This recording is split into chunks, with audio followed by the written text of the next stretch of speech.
y'all, it's Crafty Hope here, and I had a request some time ago to see how I break down a cookie tin, and I'm finally getting around. I actually recorded this forever ago, and it was ages long, and I over-explained it, and I think I have finally gotten it edited down where it's a little more understandable, or I don't know, not as complicated because it's not a complicated process. So I'm using for this one just a standard round, pretty standard size cookie tin with a lid and a couple pairs of tin snips and some big old pliers. They're wire cutters.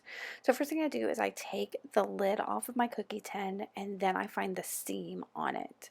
And I'm going to use my industrial size tin snips. These are ones I got at the hardware store to get over the rolled edge of the top of the cookie tin. Now this could be done instead at the end of this process instead of at the beginning if you want, but for me I just go ahead and do it because it's how I used to cut down this way and then cut around the base of the tin, but that seems to leave a lot of waste on the tin. So this new method I learned from somebody, or I saw somebody do something similar and kind of figured it out myself, but I wanted to show you how I do it.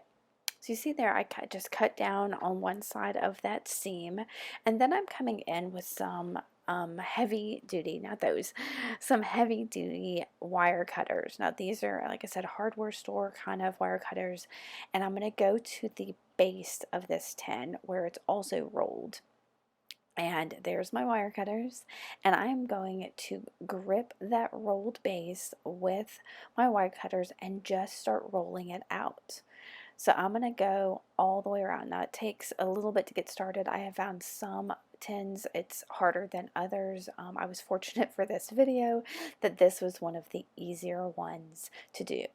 Now during this process you'll see I am wearing gloves, and I've also got a pair of safety glasses on while I'm doing this. Tin is sharp, y'all. I've cut myself on it many times, and sometimes you'll get little burrs on the edge of the tin that you don't even know about. So I always advise you to just go ahead and wear some gloves. These are some super cheap rubbery ones that work out great. So I'm trying to show you a good look of how I'm gripping this and rolling it out.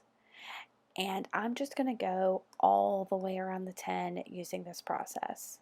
So I'm going to cut some of this out because I think you probably have a good idea. And now that I've unrolled the whole side, I'm going to kind of loosen that up and just push the bottom out. I'm going to use just like that. I'm going to push that out and that bottom just comes straight out.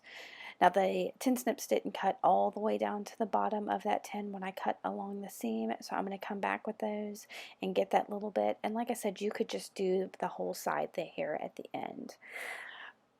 What I do from here is I straighten out the tin a little bit. I keep my tin in like 12 by 12 plastic containers, and this tin is actually flattened out like this too big to get my container, so I'm going to cut it in half. So once I get it kind of straightened out, I'm going to grab those big tin snips again. Y'all excuse the dog. She is on a hair trigger today. I don't know what's up with her. Anyway, so I'm going to get those big tin snips because they get over that rolled edge there, and I'm going to find somewhere that's somewhat like the center, I don't know, and cut it down just so that I can get it in that container. If you have some way to store it that you don't have to cut it down, go for it. Keep it whole. This is just what works for me. Now I'm going to also kind of show you a little bit here in a second of how I cut the lid, but I want to show you that's the base. And for this one, it's so textured, I'm not even going to bother with it because I don't know that there's anything salvageable to it. So we're going to come here instead and talk about the lid. Now it also has a rolled edge. I've sped this up a little because it's tedious. So all I'm going to do is take those big tin snips and clip that rolled edge there, and then I'm going to use my hands with my gloves on to kind of start stretching that out so that I can get my finer tin snips in there. Because that's such a small area, I'm not going to be able to get the big heavy ones in there.